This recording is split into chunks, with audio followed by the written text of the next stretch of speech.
जय बोल सद्गुरुनाथ महाराज की जय. കണ്ണൻ ഗോകുലത്തിലുള്ള വെണ്ണ തിന്നതുപോലെ തന്നെയാണ് ഒരു ദിവസം മണ്ണ് എടുത്ത് കഴിച്ചു. എന്തിനാ ചോദിച്ചാൽ വൃന്ദാവനത്തിൽ ഉള്ള പ്രസാദമായി കിട്ടുന്നത് രജസ്സാണ്, ആ ഭൂമിയിലിരിക്കുന്ന മണ്ണാണ്. കാരണം പല മഹാത്മാക്കളും ആദ്യം ഭഗവാന്റെ നിത്യസാന്നിധ്യമുള്ള സ്ഥലം, രണ്ട് സ്ഥലം അവിടെ പറയുന്നുണ്ട് ഭാഗവതത്തിൽ. സാന്നിധ്യം നിത്യത ഹരേഹേ, വൃന്ദാവനവും അതേപോലെ ശ്രീരംഗക്ഷേത്രം. ഈ രണ്ട് ക്ഷേത്രം ഭഗവാന്റെ നിത്യസാന്നിധ്യമുള്ള സ്ഥലമായിട്ട് വർണ്ണിക്കുന്നു. വൃന്ദാവനത്തിൽ ചില ആൾ ചോദിക്കും, ഇവിടെയാണ് ഭഗവാൻ ഇങ്ങനെ മണ്ണ് തിന്ന ചരിത്രം, ഇങ്ങനെ ഓരോ ലീലകൾ നടന്ന സ്ഥലം കാണിക്കാറുണ്ട്. ചിലപ്പോൾ ചില ആൾക്ക് സംശയം ഉണ്ടാവും, നമുക്ക് സംശയമില്ല, ഇത് അതേ സ്ഥലമാണോ ചോദിക്കും. പക്ഷേ സ്ഥലം അതില്ലെങ്കിലും മണ്ണ് അതേ മണ്ണാണ്. മണ്ണ് ഇത് ഒരാൾ മാറ്റാൻ പറ്റില്ലല്ലോ, സ്ഥലം ഇങ്ങോട്ട് മാറ്റാം. അപ്പോൾ ഭഗവാൻ ഓടിക്കളിച്ച മണ്ണ് ഇപ്പോഴും അവിടെ ഉണ്ട്. പിന്നെ പല മഹാത്മാക്കൾ അവിടെ ഇരുന്ന് തപസ് ചെയ്ത് ശുദ്ധ ഭൂമിയാണ് വൃന്ദാവനം. അതുകൊണ്ടാണ് അവിടുത്തെ പ്രസാദമായി കുറച്ച് അവിടുത്തെ മണ്ണാണ് എല്ലാവരും കൊണ്ടുവരാറുണ്ട്. ആ വൃന്ദാവനം ഒന്ന് കഴിച്ചാൽ മതി, നമുക്ക് ഭക്തി ഉണ്ടാവും. അതിൻ്റെ ആദ്യ തുടക്കക്കാരൻ ആരാണ് ചോദിച്ചാൽ ഉദ്ധവനാണ്. ഉദ്ധവൻ അത്ര വിദ്യാഭ്യാസം ഇല്ലാത്ത ആളെ അന്ന് വിചാരിക്കേണ്ട. ഫാരിനിൽ പഠിച്ചു വന്ന ആളാണ്. സാക്ഷാത് ബൃഹസ്പതി ശിഷ്യ. ഉദ്ധവൻ ബൃഹസ്പതി വ്യാഴഭഗവാനിൽ നിന്നും പഠിച്ചു വന്ന ആളാണ്. അത്രയും വിദ്യാഭ്യാസമുള്ള ഒരാൾക്ക് മനസ്സിലായി എന്താ, ഭക്തി വേണമെങ്കിൽ കുറച്ച് ഗോപികമാർ നടന്ന ആ പാദധൂളി നമുക്ക് ഒന്ന് ശിരസിലും ഇല്ലെങ്കിലും വായിലും ഇട്ടാലേ ഭക്തി വരുള്ളൂ എന്ന് മനസ്സിലാക്കിയിട്ടാണ് അവരുടെ പാദധൂളിയിൽ വീണ് നമിക്കുന്നു. വന്ദേ നന്ദവ്രജസ്ത്രീനാം പാദരേണുമഭീക്ഷ്ണസഃ യാസാം ഹരികഥോദ്ഗീതം പുനാതി ഭുവനത്രയം. അപ്പോൾ ഭഗവാൻ അത് പണ്ടേ തീരുമാനിച്ചതാണ്. അപ്പോൾ എല്ലാവർക്കും ഭക്തി ഉണ്ടാവാൻ എന്ത് ചെയ്യണം ആലോചിച്ചപ്പോഴാണ് ഭഗവാനൊക്കെ തോന്നി, എന്തായാലും എല്ലാ ലോകവും നമ്മുടെ വയറ്റിലല്ലേ, ഒന്ന് മണ്ണ് ഗോകുലത്തിന് മണ്ണ് കഴിച്ചാൽ ലോകത്തിലിരിക്കുന്ന എല്ലാവർക്കും ഭക്തി ഉണ്ടാവട്ടെ വിചാരിച്ചിട്ടുണ്ടാവാം. എന്തായാലും ഒരു ദിവസം ഇങ്ങനെ മണ്ണെടുത്ത് കഴിച്ചപ്പോഴാണ് യശോദ മണ്ണ് തിന്നുമോ ചോദിച്ചപ്പോൾ ഇല്ല പറഞ്ഞത്. വായ തുറക്കു പറഞ്ഞപ്പോഴാണ് ഭഗവാൻ വായ തുറന്നു കാണിച്ചു. കാരണം പുറത്തുള്ളത് എടുത്ത് ഉള്ളിൽ കഴിക്കാൻ പറ്റില്ല, ഉള്ളിലിരിക്കുന്നത് പിന്നെ എങ്ങനെ കഴിക്കാൻ പറ്റും? എല്ലാ ലോകവും എൻ്റെ ഉള്ളിൽ തന്നെയാണ് ഭഗവാൻ കാണിച്ചു കൊടുത്തു. ഭഗവാൻ ലോകം കാണിച്ചപ്പോഴും യശോദയ്ക്ക് ജ്ഞാനം ഉണ്ടായിട്ടില്ല പറയുന്നു വില്ലുമംഗലസ്വാമികൾ. പാലാഴിയും കൈലാസവും ഇതൊക്കെ കണ്ടപ്പോൾ യശോദ എന്ത് വിചാരിച്ചു? പാലാഴി കണ്ടപ്പോൾ ഉഹചിത്വനമംബുദം കളസാമ്പതി സായിനം എന്നൊക്കെ പറയുന്നു. പാലാഴി കണ്ടപ്പോൾ കുറച്ച് തന്നെ പാൽ കുടിച്ച് വിചാരിച്ചു, ഇത്രയും പാൽ കുടിച്ചല്ലോ എന്ന് ആലോചിച്ചു. കൈലാസവ്രതം കണ്ടപ്പോൾ ഇത്രയും മല അളവ് ഭഗവാൻ വെണ്ണ കഴിച്ചല്ലോ വിചാരിച്ച് യശോദ എന്ത് ചെയ്തു? കണ്ണനക്ക് കഷായം മരുന്ന് കൊടുക്കാൻ തീരുമാനിച്ചു. അവിടെ ഗോകുലത്തിലൊരു മുത്തശ്ശി ഉണ്ടായിരുന്നു. മുത്തശ്ശിയുടെ അടുത്ത് ചോദിച്ചു, കണ്ണൻ കൂടുതൽ കഴിച്ചു പോയി, അപ്പോൾ ജീർണമാവാൻ എന്ത് ചെയ്യണം? അപ്പോൾ ആ മുത്തശ്ശി പറഞ്ഞു, കുറച്ച് കുറുമുളക് എടുത്തുള്ളൂ, ജീരകം എടുത്തുള്ളൂ, തിപ്പിലി എടുത്തുള്ളൂ എന്നൊക്കെ പറയുമ്പോൾ ഇത് കണ്ണൻ കേട്ടു. അമ്മേ വേണ്ടേ വേണ്ട, മരുന്ന് വേണ്ട. കാരണം മധുരമുള്ള ഒരു സാധനം പറഞ്ഞിട്ടില്ലേ ഈ മുത്തശ്ശി, എല്ലാം നല്ല എരിവുള്ള സാധനവും കയ്പുള്ള സാധനമാണ് പറയുന്നത്. ഇതൊക്കെ കൂട്ടിച്ചേർത്ത് ഒരു കഷായം ഉണ്ടാക്കി കണ്ണനക്ക് കൊടുത്താൽ മതി. യശോദ കഷായം ഉണ്ടാക്കി റെഡിയാക്കി അമ്മ മറന്ന് കൊടുക്കാൻ പോകുന്ന പറഞ്ഞപ്പോൾ കണ്ണൻ ഓടാൻ തുടങ്ങി. ബലരാമനെ വിളിച്ചു കൊണ്ടുവരാൻ പറഞ്ഞു. ബലരാമനും വിളിച്ചു കൊണ്ടുവന്നു. യശോദ മടിയിലിട്ടു. മരുന്ന് കൊടുക്കാൻ പറയുമ്പോൾ ഇങ്ങനെ കൈ കുറച്ച് തട്ടി വീണു, കുറച്ച് താഴോട്ട് വീണു, കുറച്ചേ ഉള്ളൂ. ഇന്ന് രണ്ട് കൈ കൊണ്ടും ബലരാമനെ കൊണ്ട് പിടിക്കാൻ പറഞ്ഞു. ബലരാമൻ നല്ല ബലമുള്ള ആളാണ്. എന്നിട്ട് ബലരാമൻ രണ്ട് കൈ കൊണ്ട് പിടിച്ചു. യശോദ കാലിൽ കൊണ്ടിങ്ങനെ അമർത്തി എന്നുള്ള വില്ല് പോലെ ഇങ്ങനെ പറയുന്നു. മരുന്ന് കുടിക്കാൻ സമ്മതിക്കില്ല. ഈ സമയത്താണ് നന്ദഗോപൻ യമുനയിൽ കുളിച്ച് വരുന്ന സമയം. അപ്പോൾ ഒരു ശംഖ് കൊടുത്തു. ഇത് എന്താണ്? അപ്പോൾ പറഞ്ഞു, ഞാൻ കുളിച്ചപ്പോൾ മഴ എൻ്റെ കാലിൽ തട്ടി, എന്താണ് നോക്കുമ്പോൾ ഒരു ശംഖ് കിട്ടി. അപ്പോൾ യശോദ വളരെ വളരെ പുണ്യമായി കൊണ്ട് അത് തരും. ആ ശംഖ് എടുത്തു. പിന്നെ ആ ശംഖിൽ മരുന്ന് ഒഴിച്ച് കണ്ണൻ്റെ വായിൽ വെച്ച് കൊടുത്തു. അപ്പോൾ ശംഖ് പറഞ്ഞു, കണ്ണ, നീ അവതാരിപ്പോൾ എന്നെ ഉപേക്ഷിച്ച് വന്നല്ലോ. ഇപ്പം നിൻ്റെ വായുടെ അടുത്ത് വരാൻ വേണ്ടി ഞാൻ എൻ്റെ അച്ഛൻ്റെ കാലിൽ നിന്ന് ഇങ്ങനെ നേരിട്ട് വന്നതാണെന്ന് ശംഖ് കണ്ണനോട് പറയുന്ന സമയത്ത് ആ കഥ കേട്ടിരിക്കുമ്പോൾ തന്നെ പതുക്ക യശോദ ആ മറന്നു കൊടുത്തു. അങ്ങനെ കണ്ണനക്ക് മറന്നു കൊടുത്തപ്പോൾ എല്ലാം ശരിയാവും എന്ന് വിചാരിച്ചു. യശോദ ശരിക്കും എന്താണ് മറന്നു ചോദിച്ചാൽ ആ ഭഗവാന്റെ നാമം തന്നെ നമുക്ക് മറന്ന് അച്യുതാനന്ദ ഗോവിന്ദ നാമോച്ചാരണ ഭേഷജാതി.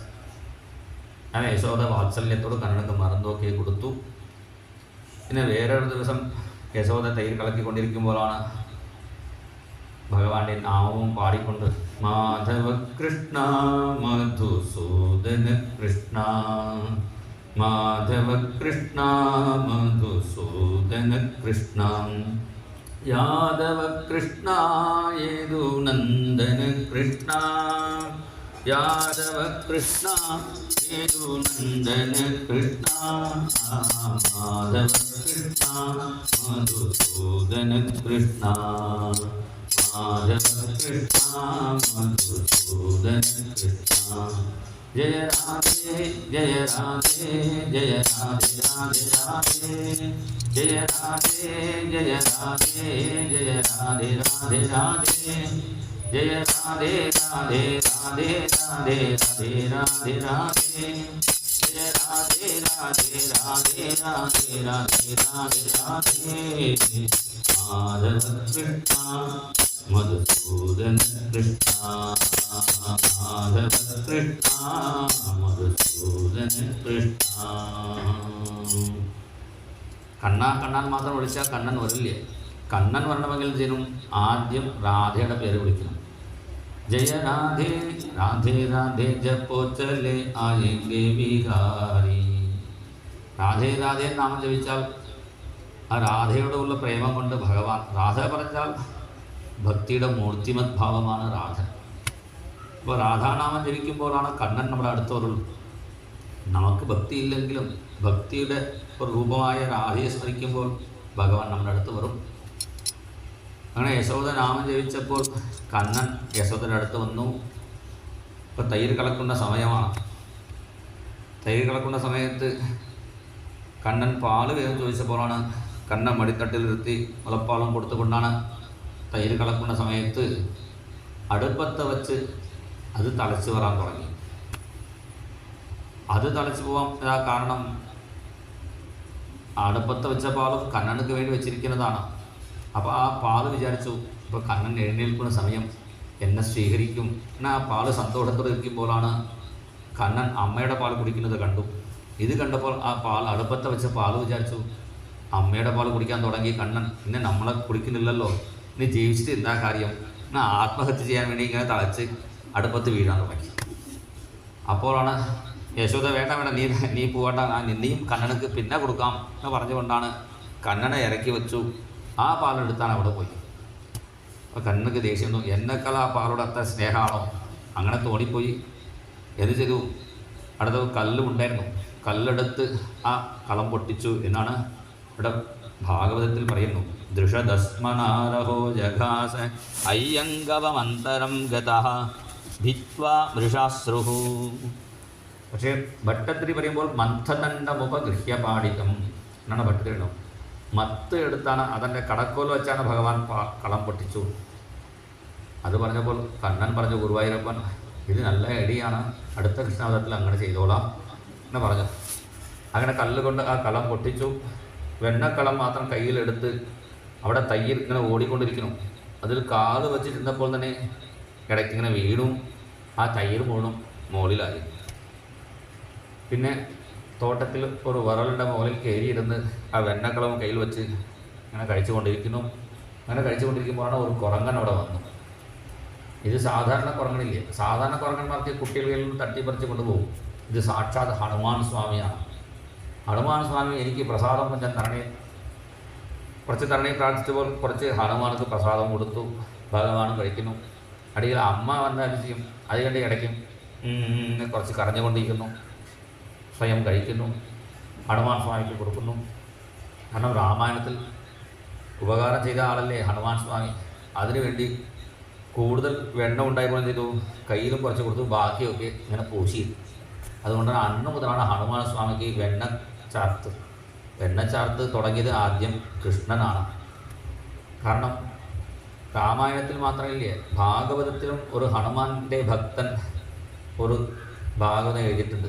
അദ്ദേഹം പല ദിക്കിൽ കൃഷ്ണനെ സഹായിച്ചിട്ടുണ്ട് ഹനുമാൻ. രാവണക്ക് മാത്രമില്ല, കൃഷ്ണനെ എങ്ങനെ സഹായിച്ചു അവിടെ പറയുന്നു. ഗോവർദ്ധങ്ങൾ ഉയർത്തുന്ന സമയത്ത് അവിടെ ഹനുമാൻ സ്വാമിയാണ് ഇഡ്ഡലി പാത്രത്തിൻ്റെ അടപ്പ് പോലെ ഇങ്ങനെ മുകളിൽ പിടിച്ചിരുന്നു. കൃഷ്ണൻ വെറുതെ കൈവച്ച് നിന്നു എന്നാണ് പറയുന്നത്. അങ്ങനെ സഹായിച്ചു.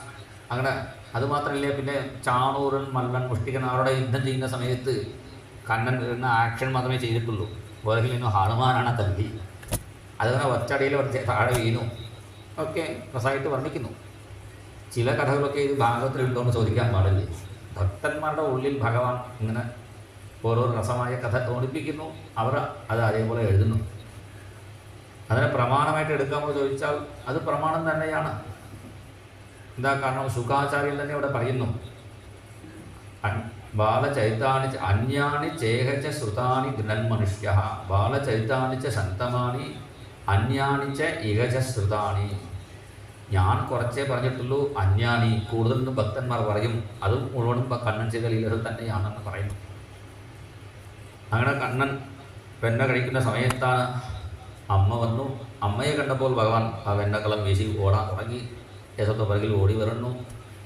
ശുകാചാര്യനോട് പറയുന്നു, യോഗിനാം തപസേവിതം മനഃ. യോഗികൾ മനസ്സുകൊണ്ട് തന്നെ പിടിക്കാൻ പറ്റാതെ വിഷമിക്കുന്നു കണ്ണനെ. എങ്ങനെ ശരീരം കൊണ്ട് പിടിക്കാൻ പറ്റുമോ? ഇത് കേട്ടപ്പോൾ കണ്ണനക്ക് തോന്നി, യോഗികൾക്ക് പിടികിട്ടിട്ടില്ലേ പറഞ്ഞാൽ അത് പെരുമയാണ്. പക്ഷേ ഭക്തയല്ലേ അമ്മ, അമ്മയ്ക്ക് പിടികൂടാതിരുന്നാൽ അത് മോശമാണ് വിചാരിച്ച് സ്വയം അമ്മയുടെ അടുത്ത് വന്ന് എന്നെ പിടിച്ചോളൂ പറഞ്ഞു. അമ്മ പിടിച്ചു. പിന്നെ കൂടുതൽ വികൃതി കാണിക്കുന്നത് കട്ടിയിടാൻ തീരുമാനിച്ചു. അവിടെ ഉരളിൽ കയറെടുത്ത് കെട്ടാൻ ശ്രമിക്കുമ്പോൾ 2 അങ്കുളം കയർ ചേരുന്നില്ല. വേറൊരു കയർ കൂടി ചേർത്തു. ഒരു റൗണ്ട് അടിച്ചപ്പോൾ വീണ്ടും കയർ കുറയുന്നു. കയർ കുറയുന്നു പറഞ്ഞാൽ കയർ കുറയുന്നില്ലേ, അങ്ങനെ ഭഗവാൻ ലീല ആടുന്നു. അപ്പോൾ കണ്ണൻ പറഞ്ഞു, അമ്മയെ ഞാൻ കൂടുതൽ വെണ്ണ കഴിച്ചത് വയറ് ഇങ്ങനെ കുടവയറായി പോയി, ഞാൻ വയറ് കൊണ്ട് ചെറുതാക്കാം. അങ്ങനെ വയറ് കൊണ്ട് ചെറുതാക്കി. അപ്പോൾ യശോദ എളുപ്പത്തിൽ കട്ടിയിട്ടു. യശോദ പോയ ശേഷം കണ്ണൻ ആ ഉരുളം വലിച്ചുകൊണ്ട് പുറത്തു വരുന്നു. അവിടെ 2 മരം. ആ 2 മരം അലകൂപരൻ, മണിഗ്രീവൻ പേരുള്ള 2 കുബേരൻ്റെ പുത്രന്മാരാണ്. കല്ലും കുടിച്ച് നാരദൻ്റെ അടുത്ത് വന്ന് വീണു. അപ്പം നാരദൻ്റെ കാരുണ്യം പറയട്ടെ, കല്ല് കുടിച്ച് എൻ്റെ മേളിൽ വീണല്ലേ, നിങ്ങൾ കല്ലുകട വാതിലിൽ മരമായി ധരിച്ചോളൂ, അങ്ങനെയല്ലേ ശപിക്കേണ്ടത്. അദ്ദേഹം പറഞ്ഞു, കണ്ണൻ്റെ വീട്ടിൽ മരമായി ധരിച്ചോളൂ. നിങ്ങളുടെ ഇടയിൽ കണ്ണൻ ചെല്ലുമ്പോൾ നിങ്ങൾക്ക് ശാപവിമോചനം. അന്നു മുതൽ അവർ കണ്ണനക്ക് വേണ്ടി കാത്തിരിക്കുന്നു. കണ്ണൻ്റെ വാടലിലൊക്കെ അവർ നോക്കിയിരിക്കുന്നു. ഇപ്പോൾ കണ്ണൻ അവരുടെ ഇടയിൽ വന്നു. കണ്ണൻ ചിന്ന കണ്ണനല്ലേ, അതുകൊണ്ട് ആ മരത്തിൻ്റെ ഇടയിൽ വഴി കൂടി കണ്ണൻ അങ്ങോട്ട് ചെന്നു, അപ്പുറം ചെന്നു. പക്ഷേ ഉരൽ കുറച്ച് വലുതായിക്കൊണ്ട് ഇടയിൽ സ്റ്റക്കായി പോയി. എന്നാൽ പിന്നെ വലിച്ച് നോക്കി വരണില്ലേ. അപ്പോൾ 2 കൈ കൊണ്ടൊന്ന് അമർത്തിയപ്പോൾ ചട്ടപ്പെടാ ശബ്ദം കേട്ടു. മരം മുറിഞ്ഞു വീണു. ആ മരത്തിൽ നിന്നും നളകൂപുര മണിഗ്രീവാന്മാർ ഗംഭീര സ്തുതി ചെയ്യുന്നു. അതിൽ അവർ പറഞ്ഞ ഒരു സ്തോത്രം നമുക്ക് നല്ല പ്രാർത്ഥനയായിട്ട് ദിവസം ഭഗവാനോട് പ്രാർത്ഥിക്കാം. വാണീ ഗുണാനുകഥനേ ശ്രവണൗ കഥായാം ഹസ്തൗ ച കർമ്മസു മനസ്തവ പാദയോർനഃ സ്മൃത്യാം ശിരസ്തവ നിവാസ ജഗത് പ്രണാമേ ദൃഷ്ടി സതാം ദർശനേസ്തു ഭവത്തനൂനാം. 10ാമത്തെ സ്കന്ധത്തിൽ 10ാമത്തെ അധ്യായത്തിൽ 38ാമത്തെ ശ്ലോകമാണ്. ഇത് ഭഗവാനോട് പ്രാർത്ഥിക്കേണ്ടതാണ്. എൻ്റെ ഓരോരോ ഇന്ദ്രിയങ്ങളും ഭഗവാനെ ഞങ്ങൾക്ക് സമർപ്പണമാവട്ടെ. വാണി ഗുണാനുകഥനേ, നിങ്ങളുടെ വാക്കുകൾ എപ്പോഴും എൻ്റെ ഗുണങ്ങൾ പാടട്ടെ. ശ്രവണൗ കഥായാം, ചെവികൾ ഭഗവാന്റെ കഥകൾ കേൾക്കട്ടെ. ഹസ്തൗ ച കർമ്മസു മനഃ, കൈകളും നിങ്ങളുടെ ഭഗവാനക്ക് കൈകാര്യം ചെയ്യട്ടെ. മനസ്സ് എപ്പോഴും ഭഗവാനെ സ്മരിക്കട്ടെ. സ്മൃത്യാം മനസ്തവ പാദയോർണ സ്മൃത്യാം ശിരസ്തവ നിവാസ ജഗത് പ്രണാമേ. ശിരസ് ഈ ലോകത്തിലിരിക്കുന്ന എല്ലാ സ്വരൂപമായ എല്ലാവരെയും നമസ്കരിക്കാം. കാരണം ക്ഷേത്രത്തിൽ പോയി ഭഗവാനെ മാത്രം നമസ്കരിക്കാറില്ല. പുറത്തു വരുന്ന ഭക്തന്മാരെയും പിന്നെ അവിടേക്ക് ജീവികളെയും എല്ലാവരും നമസ്കരിക്കാൻ തോന്നണം. ദൃഷ്ടിസ്സതാം ദർശനേസ്തു ഭവത്തനൂണാം. ഞങ്ങളുടെ ദൃഷ്ടി എപ്പോഴും നിൻ്റെ സ്വരൂപമായ ഭക്തന്മാരെ കാണാൻ ഭാഗ്യമുണ്ടാവട്ടെ. ഭഗവാന്റെ ദർശനം ചിലപ്പോൾ കിട്ടും, അത് കുഴപ്പമില്ല, എവിടെയെങ്കിലും ക്ഷേത്രത്തിൽ പോയി തൊഴാൻ സാധിക്കും. ഭക്തന്മാരുടെ ദർശനം വളരെ ദുർലഭമാണ്. അത് കാണണമെങ്കിൽ ചിലപ്പോൾ നമുക്ക് പ്രയാഗരാജ പോകേണ്ടി വരും തോന്നുന്നു. കാരണം മിക്കവാറും ഭക്തന്മാർ അവിടെയാണ് വെച്ചത്. അങ്ങനെ നല്ല ഭക്തന്മാരെ കാണുക. ക്ഷേത്രത്തിന് പോകുന്നത് എന്തിനാ ചോദിച്ചാൽ കാശി, ഗയ, വൃന്ദാവനം, അയോധ്യ ഇങ്ങനെ മഹാക്ഷേത്രത്തിലേക്ക് ചെല്ലണം. ഗുരുവായൂരും അതുപോലെ നമ്മുടെ തമിഴ്നാട്ടിലും തിരുപ്പതി, ശ്രീരംഗം എന്ന മഹാക്ഷേത്രങ്ങൾക്ക് പോകണം. പറയാൻ എന്താ കാരണം? അങ്ങനെയുള്ള ക്ഷേത്രങ്ങളിൽ ഭഗവാനേക്കാൾ കൂടുതൽ ഭക്തന്മാർ അവിടെ ഉണ്ടാകും. അപ്പോൾ ഭഗവാനെ കാണുന്ന സമയത്ത് അവരുടെ ഭക്തന്മാരുടെ ദർശനവും നമുക്ക് കിട്ടും. അതാണ് ഇവിടെ പറയുന്നത്. ദൃഷ്ടിസ്സതാം ദർശനേസ്തു ഭവത്തനൂണാം. ഇങ്ങനെ പ്രാർത്ഥിച്ച് അവർ പുറപ്പെട്ടു. പിന്നെ കണ്ണനെ നന്ദഗോപൻ അഴിച്ചു വിട്ടു. ഈ സമയത്താണ് കണ്ണനക്ക് ഒരു പേര് കിട്ടി, ദാമോദരൻ. ദാമം പറഞ്ഞാൽ കയർ, ഉദരം പറഞ്ഞാൽ വയർ. അത് വയറ്റിൽ അടയാളമായതുകൊണ്ടാണ് ദാമോദരൻ്റെ പേര്. ഭഗവാനെ കട്ടിയിട്ട ഈ കഥ കേട്ടാൽ നമ്മുടെ ബന്ധനങ്ങൾക്ക് വിട്ടുപോകും എന്നാണ് ഭക്തന്മാർ പാടുന്നത്. ഗോവിന്ദ ദാമോദര മാധവേതി. ഗോവിന്ദ, ദാമോദര, മാധവ ആദ്യം ഗോപികമാർ വിളിച്ചു. പിന്നെ ആ വരിയെടുത്ത് ബില്വമംഗള സ്വാമികൾ ഗോവിന്ദ ദാമോദര അഷ്ടകം അല്ലെങ്കിൽ ഗോവിന്ദ ദാമോദര സ്തോത്രം ഇങ്ങനെ നിരച്ചും ശ്ലോകങ്ങൾ ഭക്തന്മാർ പാടിയിട്ടുണ്ട്. കാചിത്കരാംഭോജപുടേ നിഷന്നും ലീലാസുഖം കിം ശുകരക്തതുണ്ടം അധ്യാപയാമാസ സരോരുഹാക്ഷി ഗോവിന്ദ ദാമോദര മാധവേതി. ഗോപികമാർ വളർത്തുന്ന കിളിക്ക് പോലും എന്താ പഠിപ്പിക്കുന്നു ചോദിച്ചാൽ ഗോവിന്ദ, ദാമോദര, മാധവ. കിളികളൊക്കെ ഗോവിന്ദ, ദാമോദര എന്ന ഭഗവാന്റെ നാമങ്ങൾ പാടുന്നു. ആ ദാമോദരൻ്റെ ഭക്തനായി, ദാമോദരൻ്റെ ദാസനായി ജീവിച്ചാൽ മതി, നമ്മൾ ലോകത്തിൽ ഏറ്റവും വലിയ ആളായി മാറും. അതിൻ്റെ തെളിവ് എന്താണെന്ന് ചോദിച്ചാൽ നമ്മുടെ ഭാരതദേശത്തെ പ്രധാനമന്ത്രി അദ്ദേഹത്തിന് നരേന്ദ്രമോദി എന്ന് വരില്ലേ, നരേന്ദ്ര ദാമോദര ദാസ്. ദാമോദര ദാസനായി ഇരുന്നാൽ മതി, ഏറ്റവും വലിയ ആളായി മാറാൻ സാധിക്കും.